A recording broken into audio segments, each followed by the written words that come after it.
샬롬, 최명준 목사의 푸른 초장입니다. 오늘도 이 방송을 들으시는 모든 분들에게 성삼위 하나님의 특별하신 위로와 소망이 가득 넘쳐나시기를 예수님의 이름으로 축복합니다. 세상의 모든 사람이 복 있는 인생을 살아가고자 하나 모든 사람이 다 복된 인생을 살아가는 것은 아닙니다. 물론 사람마다 복의 관점이 다르기 때문에 한마디로 이 사람은 복된 인생을 살았다, 저 사람은 불쌍한 인생을 살았다 정의하기는 어려울 것입니다.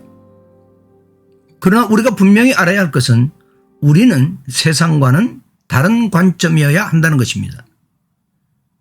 왜 그렇습니까? 우리는 세상의 시민권도 있지만 세상 사람들이 갖지 못하는 하늘의 시민권자이기도 하기 때문에 그렇습니다. 세상과 하늘의 양쪽의 시민권을 가지고 있는 자는 살아가는 방식이 다를 수밖에 없는 것입니다. 세상에서의 삶을 추구하는 사람은 세상 속에서 모든 행복을 찾으려고 합니다. 그러나 세상과 하늘을 동시에 잊고 살아가는 사람은 세상에서만의 행복을 추구하지는 않습니다. 그렇다면 어떻게 살아가야 합니까? 이 세상의 것을 터전으로 하여 하늘의 것을 추구하며 살아가야 된다라는 것입니다. 왜 이렇게 살아가야 합니까? 자신의 인생이 이 세상뿐이라고 생각하는 사람은 이 세상에서 모든 것을 다 소진해 버리려고 합니다. 그러나 이 세상이 끝이 아니라고 믿는 사람은 자신의 인생의 길이를 하늘에까지 연결하여 살아가기 때문에 그렇습니다. 그래서 인생을 70, 80세월로 인식하며 살아가는 것이 아니라 70, 80을 넘어 영원한 삶을 향하여 나아가게 되는 것입니다. 오늘 말씀을 들으시고 결단하심으로 영원까지 이어지는 인생이 복되시기를 바랍니다. 먼저 인생이 복되기를 원하시면 2절의 말씀처럼 기도를 계속하고 감사함으로 깨어있으라 입니다. 참으로 수많은 날들이 코로나로 인하여 속절없이 흘러가 버렸습니다. 수많은 애환과 고통을 우리에게 안겨주는 것 같습니다. 그래도 우리가 결코 쉴 수 없는 것은 무엇입니까? 바로 기도하는 것입니다. 말씀이 영혼의 양식이라면 기도는 생명의 호흡이기 때문에 그렇습니다. 우리 육신의 생명의 호흡이 일시라도 정지하면 우리의 생명이 어떻게 되어집니까? 위태로워집니다. 우리 영혼의 호흡인 기도도 마찬가지입니다. 본문의 바울은 기도가 얼마나 중요한 것을 잘 알고 있는 기도의 사람이었습니다. 그런 기도를 말하면서 중요한 두 가지를 말하고 있습니다. 그 두 가지 중에 하나는 기도를 계속하고 감사하는 것과 또 하나는 깨어 있으라는 것입니다. 이 방송을 듣는 여러분들은 어떻습니까? 계속 기도를 하고 계십니까? 또 혹 기도의 간구에만 몰두하고 감사를 잊어버리지는 않았습니까? 항상 기도에 힘쓰는 자도 간구에만 몰두하고 감사를 잊어버리기 쉬운 것이 바로 우리들입니다. 기도하면서 감사한다라고 하는 것은 사실 우리 신앙의 현주소에 대해서 말해주고 있는 것입니다. 이것이 무슨 말이냐면 내가 기도하고 그 응답에 대해서 무엇을 받음에 대해 그 주시는 주체가 누구인지를 알고 그 주시는 것이 무엇인지를 알고 그 주신 것의 가치가 얼마나 큰 것인가를 알아야 감사할 수 있는 것입니다. 그렇습니다. 우리가 살아가는 이 모든 삶의 환경을 지키시는 분은 하나님이십니다.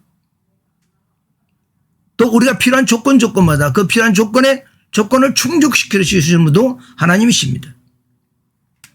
우리에게 주시는 모든 것이 가장 선하고 복되다는 것을 주시는 것을 믿는 사람은 감사의 정도가 다르기 때문에 이 감사가 영적인 신앙의 현주소가 되는 것입니다.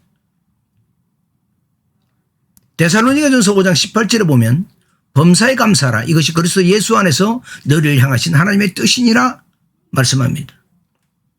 이게 무슨 말씀입니까? 너희가 기도하고 어떤 결과가 너에게 오든지 간에 어떤 상황과 환경 속에서 살아가든지 간에 하나님께서 자신에게 가장 좋은 것으로 응답해 주실 것을 믿고 감사하라는 것입니다.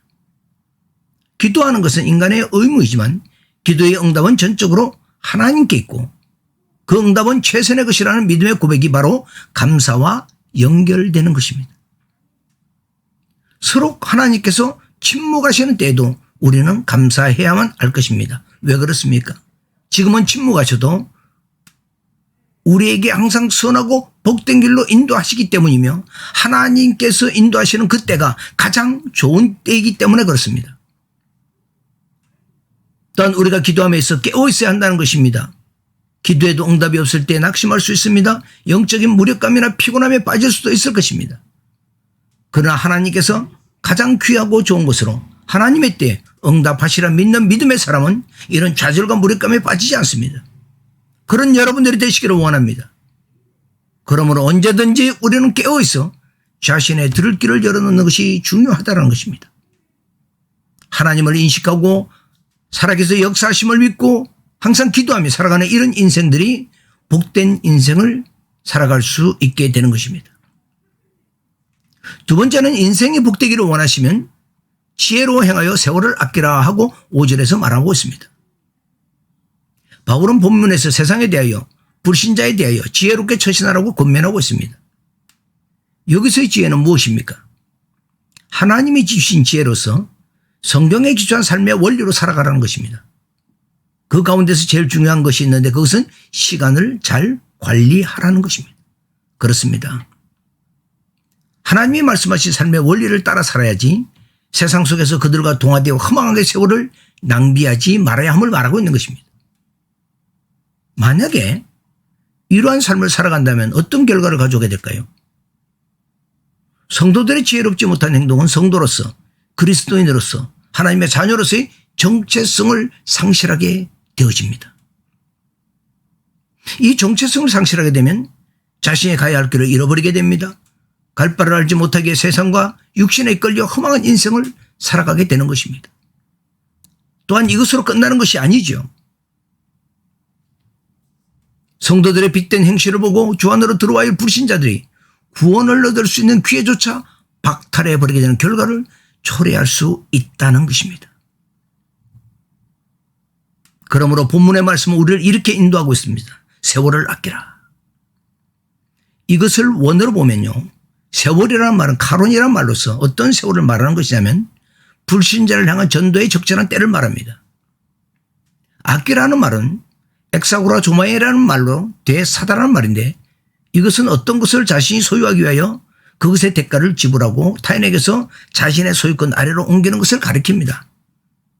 그러니까 이것은 이런 말입니다. 세월을 아끼라는 말은 마치 물건을 구입하듯이 복음을 전할 수 있는 좋은 시간을 구입하여 사서 자신의 시간으로 만들라는 말이 되는 것입니다. 그러나 대부분의 사람들은 일한 때 사용되는 시간을 살려고 하지 않습니다. 희생하려고 하지 않습니다. 자신이 가지고 있는 것으로 어떤 대가를 지불하려고 하지 않습니다. 자신의 육신적 소망을 이루기에 힘을 쓰지 하나님의 마음에 합한 영혼 구령에는 그 열정을 쏟지 않습니다. 그러나 이 방송을 보시는 모든 성도님들은 세월을 아끼시는 은혜가 있기를 원합니다. 제가 가장 두려워하는 것이 있습니다. 무엇인지 아십니까? 주님 앞에 갔을 때 너 뭐 하다 왔니라고 물어보실 때 아무것도 내놓을 것이 없다면 하고 생각할 때입니다. 주님 앞에 섰을 때라는 기도문이 있습니다. 제가 한번 읽어보겠습니다. 주님, 이 다음에 허다한 정인들이 지켜보는 가운데 주님의 심판대 앞에 섰을 때 참으로 무서울 것 같습니다. 살아오면서 남몰래 지은 죄들이 다 드러나고 부끄러우고 창피한 모습들도 다 공개될 것입니다. 또 한편으로는 이렇게 기도합니다. 주님, 이 다음에 형제 자매들이 지켜보는 가운데 주님의 심판대 앞에 섰을 때 눈물을 흘릴 것 같습니다. 살아오면서 당한 믿음의 고난과 흘린 눈물이 모두 공개되고 드러날 때 나의 억울함도 풀리겠지요. 이 방송을 들으시는 여러분은 이 중에 어떤 쪽입니까? 부끄러울 것입니까? 아니면 위로받으실 것입니까? 세상 근심 걱정만 하다가 주님 앞에 선다면 여러분은 과연 무엇을 내놓으실 수 있겠습니까? 세월을 아껴 사시는 복된 인생이 되시기를 바랍니다. 마지막으로 6절에 보면요. 인생이 복되기를 원하시면 말을 소은혜로 은혜 속에서 소금으로 맞는가 같이 하라. 바울 사도는 이 글을 쓰고 있는 장소가 로마의 황제에게 재판받기 위해 로마의 어느 집에 감금되어 있을 때입니다. 일반적으로 우리가 이런 상황에 있다면 교인들에게 어떤 부탁을 하겠습니까? 어떤 방법을 써서라도 빨리 나를 이런 감옥 같은 곳에서 구해달라고 하지 않겠습니까? 그런데 바울은 그렇지 않습니다. 먼저는 하나님 앞에서 감사와 깨어있으라고 권면하고 있고요. 다음으로는 허송세월하지 말고 세월을 아껴 영혼구원에 힘쓰라라고 하고 있습니다. 그리고 마지막으로 일상적 우리의 삶에 꼭 필요한 권면을 하고 있는데 말을 조심하라는 것입니다. 이것은 어찌하면 하나님의 뜻을 이루어가는 복된 성도가 될 수 있을까가 자신의 감금된 사실보다 더 중요하다는 것을 말하고 있는 것입니다. 그중 하나의 말을 조심한다라고 하는 것은 성령으로 거듭난 그리스도인으로서 경건에 이르는 성숙한 삶에는 언어 생활이 지대한 영향을 끼친다는 것을 기억하시기를 바랍니다. 그래서 우리에게 두 가지를 말해주고 있습니다. 그중 하나는 은혜 가운데서 행하라. 여러분, 말은 어디에서부터 나오게 됩니까? 예, 그렇습니다. 마음으로부터 나오게 되는 것입니다. 사람이 말을 할 때 그 마음이 악하면 악한 말을 합니다. 그 마음이 선하면 선한 말을 하게 됩니다. 그리스도인들의 은혜가 떨어지면 오히려 불신자보다도 더 악한 말을 하게 되는데 이는 악한 영의 영향을 받기 때문입니다. 그러므로 하나님의 은혜에서 멀어졌어도 떨어졌어도 안 되는 것입니다. 또 한 가지는 소금으로 맛을 내는 것 같이 하라는 것입니다. 무슨 말입니까? 음식에 소금이 골고루 들어가서 적당히 간이 맞아야 음식이 제맛이 나게 됩니다. 가령 소금이 하나도 안 들어갔다든지 소금이 너무 많이 들어갔다든지 한쪽에 몰려있다든지 하면 먹을 수는 없는 음식이 될 것입니다. 자신이 하는 말도 그렇습니다. 어떤 상황 가운데서도 악한 말을 버리고 은혜 가운데 하시기를 바랍니다. 가령 이런 말이 좋을 것입니다. 사랑합니다. 고맙습니다. 감사합니다. 수고하십니다. 이런 말들을 적절하게 소금으로 음식에 맛을 낸 것 같이 녹아들어서 나의 삶에 녹아들어가고 그리하여 자신의 인생이 복된 길로 되게 될 것입니다. 결론입니다. 세상에서만의 삶을 추구하는 사람은 세상 속에서 모든 행복을 찾으려고 합니다. 그러나 세상과 하늘을 동시에 이고 살아가는 사람은 세상에서만의 행복을 추구하지는 않습니다. 세상과 하늘의 이중적 신분을 가진 우리가 복된 인생이 되기를 원하시면 기도를 계속하고 감사함으로 깨어 있으십시오. 세상에 대하여 불신자에 대하여 지혜로 행하고 세월을 아끼는 삶을 살아가십시오. 말을 항상 은혜 가운데서 소금으로 만든 것 같이 하십시오. 방송을 듣는 모든 분들이 이 말씀을 이루심으로 한 사람도 빠짐없이 복된 인생이 되어주시기를 예수 그리스도의 이름으로 축복합니다. 오늘은 여기까지 하겠습니다.